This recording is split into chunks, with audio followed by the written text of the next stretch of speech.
ആരും കാണുന്നില്ലെന്നോർത്ത് നീ ചെയ്യുന്ന ചെറുതും വലുതുമായ സകലതും ദൈവദാസനെ മറയ്ക്കാം, ദൈവദാസന്റെ ഭാര്യയെ മറയ്ക്കാം. പക്ഷേ അഗ്നിജ്വാലയ്ക്കൊത്ത കണ്ണുള്ളവനെ മറയ്ക്കാൻ പറ്റില്ല. വചനം പ്രമാണിക്കുന്നവർ പാപത്തിലേക്ക് പോകാൻ ദൈവം ആഗ്രഹിക്കുന്നില്ല. ഹല്ലേലൂയ. അത് പറയണ്ട, ബാക്കിയെല്ലാം പറഞ്ഞാൽ മതി. ഇല്ല, അങ്ങനൊരു വകുപ്പില്ല.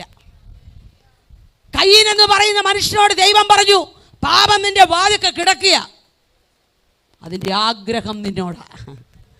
നീ രക്ഷിക്കപ്പെട്ടതായിരിക്കും, സ്നാനപ്പെട്ടതായിരിക്കും, അഭിഷേകം പ്രാപിച്ചതായിരിക്കും, തുള്ളിച്ചാടി നൃത്തം ചെയ്ത് ദൈവത്തെ ആരാധിക്കുന്നതായിരിക്കും, ദശാംശം കൊടുക്കുന്നതുമായിരിക്കും. പക്ഷേ ആഗ്രഹം നിന്നോടാ, ആഗ്രഹം നിന്നോടാ.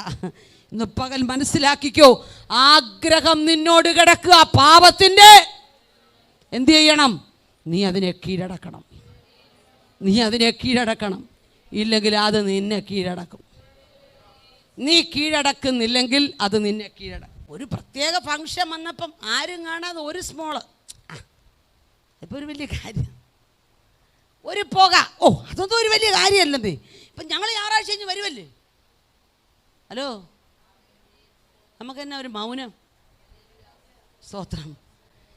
ഈ ആരും കാണാതെ എന്തായാലും ഒന്ന് ചെയ്ത് അതൊന്നും ഒരു കുഴപ്പമില്ല. കുഴപ്പമുണ്ടെന്നേ, ഒരു പലക ചെരിഞ്ഞാൽ മരുഭൂമിയിലെ ചൂട് കാറ്റുകൊണ്ട് മണൽത്തരികൾ മുഴുവൻ സമാഗമന കൂടാരത്തിൽ കയറും.